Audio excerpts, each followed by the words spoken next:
Dialogue Migration. Dialogue Migration. L'insécurité liée à la menace terroriste crée des déplacés au nord-ouest du Bénin, que ce soit des pays voisins comme le Togo et le Burkina Faso vers le Bénin ou à l'intérieur du pays, d'un village vers un autre. Dans ce podcast de Dialogue Migration réalisé avec Jérémy Betika, directeur de la radio rurale locale de Tanguieta, une ville située à 591 km de Cotonou, nous ferons l'état des lieux de la situation des déplacés, évoquerons leurs difficultés ainsi que l'impact de cette situation dans la localité et sur l'ensemble du pays, de même que la sous-région. Également, nous évoquerons les dispositions à prendre pour leur bonne intégration. Je suis dans la zone de la Tengari. Le mouvement avait commencé par les pays limitrophes, c'est-à-dire du Burkina, du Togo, vers le Bénin. Et aujourd'hui, ce n'est plus ça. Il y a les déplacés internes, c'est-à-dire d'une localité à autre. La dernière, vous la savez, c'est au niveau du parc, des villages environnants. Il y a eu des menaces par des terroristes. C'est comme ça que les populations de certains villages ont dû se déplacer vers les autres villes, vers Tukumpuna, Natitengu et autres. Donc je peux dire que le phénomène existe.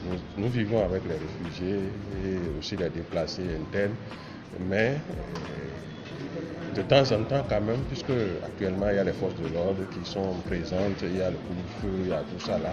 Donc la vie est quand même comme d'habitude. Quand tu arrives, tu es étranger, tu ne sauras pas qu'il y a des problèmes. C'est quand on t'explique, ou bien si tu tombes sur le jour, il y a des difficultés que tu pourras savoir qu'il y a des difficultés. Sinon, nous vivons comme d'habitude.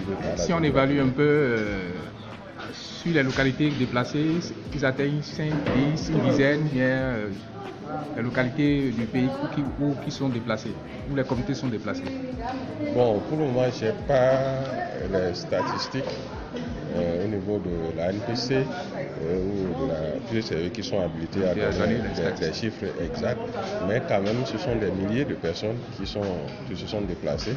Je sais qu'avant on était autour de 3000 quand c'était d'abord au niveau du Togo et du Burkina vers le Bénin, mais au niveau des déplacés internes, ils ne se comptent pas des milliers aussi, parce que c'est quand même un grand nombre de personnes qui ont quitté leur village pour aller se réfugier vers les autres. Il faut aussi signaler, comme je l'ai dit, nous sommes en période de saison des pluies.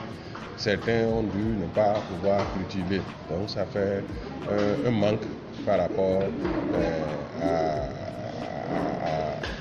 la production. À la production, ce qui veut dire qu'il y a menace de la famine si rien n'est fait pour aider les populations qui sont. Et ces populations-là sont souvent rencontrent quel genre de difficultés, par exemple?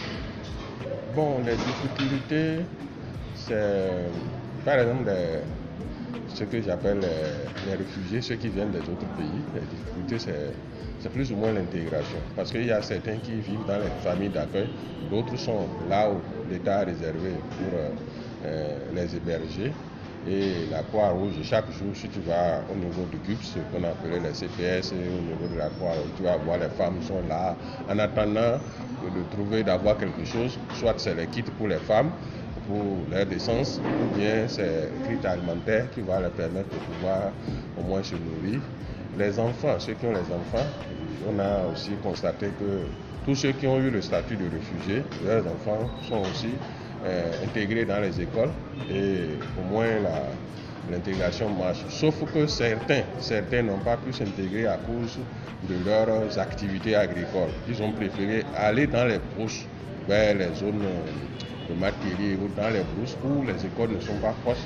Parce qu'on est allé, par exemple, dans une école où les enfants qui étaient une quarantaine, l'année qui a suivi, ça a diminué parce que les parents ont préféré aller chercher les terres cultivables, là où ils peuvent avoir des terres, et les enfants n'ont pas pu continuer avec eux. C'est ça la difficulté que nous trouvons. Maintenant, ceux qui sont les déplacés internes, leur difficulté, c'est quoi? Eux, puisque c'est carrément les familles d'accueil, c'est les parents et autres qui les accueillent chez eux, mais il faut trouver une activité maintenant qu'il faut faire. Donc c'est ça la difficulté. Et c'est vrai, ils sont dans la population, ils sont ci et ça, mais c'est le problème d'emploi. Ça crée une autre activité. J'ai dit qu'ils n'ont pas fait les champs. Comment ils vont faire maintenant Donc c'est ça la difficulté actuelle. Mais l'État se met dedans, par exemple, ils les recensent, ils essayent de voir comment faire pour qu'ils ne soient pas très oisifs et qu'ils trouvent ce qu'il y a à faire, ce qu'ils vont faire pour pouvoir s'occuper de leur famille. Vous avez déjà dit l'essentiel. Si vous avez peut-être des recommandations à donner à part à cette situation. Bon, on ne fait que sensibiliser et demander à tous ceux qui sont en situation de pouvoir s'approcher des autorités. En fait, c'est ça la radio nous contribue à demander de s'approcher des autorités parce qu'il y a certains qui se cachent, qui ne veulent pas qu'on sache. Or, vous êtes dans la situation, si vous ne vous approchez pas au niveau des autorités, vous ne pouvez pas être pris en compte quand il y a une opportunité qui est là. Donc, c'est la première des choses que nous demandons à tous les réfugiés ou bien les déplacés de se rendre vers les autorités, les GUPS, ce qu'on appelle les CPS. Les GUPS, là, c'est quoi ça? C'est guichet unique de protection sociale, c'est ça. Ok. Et c'est situé à quel endroit, par exemple, pour ceux dans qui chaque ne connaissent commune, Dans chaque commune, il y a demandé le service social.